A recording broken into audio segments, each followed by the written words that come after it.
Strategies to Shrink and Reshape America's Population by 2065, a Policy Analysis. The idea of cutting the United States population from its expected size in 2025, projected slightly above 2023's 334 million per census estimates, to the 1965 level of 193 million by 2065, while also reverting to that year's racial makeup, poses a daunting challenge. Back then, the country was overwhelmingly white European descended, with smaller black and other minority shares. By contrast, projections for 2065 from Pew Research suggest a much larger and more diverse nation, requiring a drastic reduction of well over 200 million people and a radical shift in racial balance. Achieving this would demand extreme measures, legal, illegal, violent, or even war-driven, far beyond anything in modern experience. This analysis explores these possibilities, using current trends, historical examples, and future projections to weigh their practicality and consequences over the next 40 years. Shrinking the population to 193 million by 2065. To hit a population of 193 million by 2065, the U.S. would need to undo decades of growth fueled by births outpacing deaths and steady immigration. Today, the country adds about 1 million people yearly through natural increase, more births than deaths, plus another million or so from newcomers crossing borders legally and illegally. Legally halting this could start with a total immigration shutdown, using the president's authority under existing law, as seen during the 2020 pandemic restrictions, to block all arrivals.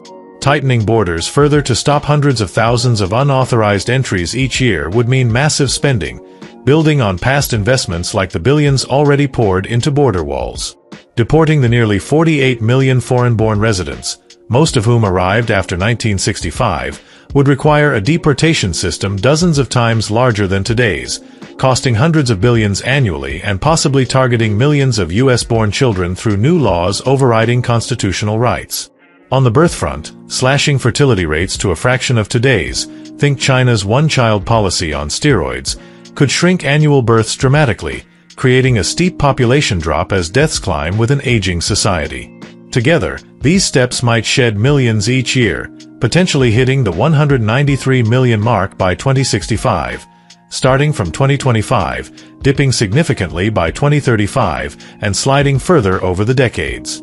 Beyond legal routes, illegal tactics like secretly deporting millions of unauthorized immigrants or launching covert sterilization efforts could hasten the decline, though they'd risk legal backlash. Violent options, such as targeted killings or biological attacks, could accelerate losses even more, but they lack any U.S. precedent and would likely unravel society itself. A war or civil conflict wiping out vast swaths of the population might meet the goal faster, yet it would cripple the nation's foundations. Restoring the 1965 racial makeup. Reverting to 1965's racial balance, where whites dominated, followed by a smaller black population and a tiny share of others, means shedding millions of non-white residents while trimming white numbers to match. Today's population is far more diverse, with whites shrinking relative to growing black, Hispanic, and other groups.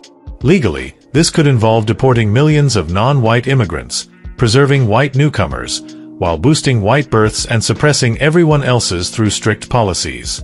Over time, this might tilt the balance, but hitting the exact 1965 numbers would still require removing tens of millions more non-whites, including U.S.-born citizens protected by the Constitution. Illegal tricks, like faking records to deport naturalized non-whites, could chip away further, though they'd face fierce legal hurdles. Violent paths, such as ethnic cleansing targeting over 100 million non-whites, could force the shift faster, preserving white dominance, but they'd likely spark civil war. A military campaign aimed at non-white groups might carve the population down to size and shape, but the chaos and collateral damage would make it a hollow victory. Practicality and broader context. Shedding over 200 million people, millions per year, dwarfs today's natural decline or past deportation efforts, like the million removed in the 1950s. Legal measures might claw close to the target, but violent leaps would be needed to bridge the gap. Restoring a white-heavy makeup clashes with 2065 projections of a near-even split between whites and non-whites, demanding mass removals that defy legal limits and the economy's reliance on a diverse workforce. Conclusion. While slashing the U.S. population to 193 million by 2065 could theoretically work through a mix of immigration bans, deportations, and birth controls, recreating 1965's racial lineup would require unthinkable steps, eliminating over 100 million non-whites through illegal or violent means within 40 years. Legal systems and societal realities as they stand make this a near impossible feat short of war, far out of step with today's demographic trajectory.